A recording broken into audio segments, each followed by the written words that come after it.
in their cage. I'm dealing with the local birds. See, they are quackling, doing what they want to do. You can see them, they're looking very cool, nice.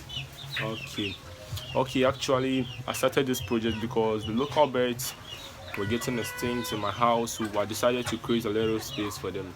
Whilst I still keep the foreign chicks, they're amazing. I would like to still keep them, so we're still taking care of them so that they can reproduce more. Look around, take around, take around. This is our great grandmama. This is grandpa. Okay, you can see their offsprings following. You can see them. They're saying, "Well, what is this boy doing here?" But don't worry, taking you guys the videos. Okay, currently they have no food in their face, so you have to bring them food. Okay, they have some very nice thing. Wow.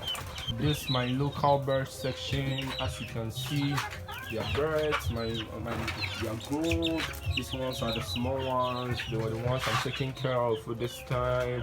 They're looking big. Some of them are grown, but just because I have less space, I'm still building more spaces. I've added them. I've left them together with their parents. These ones are the local birds. Oh, they look pretty cool, and also I love them.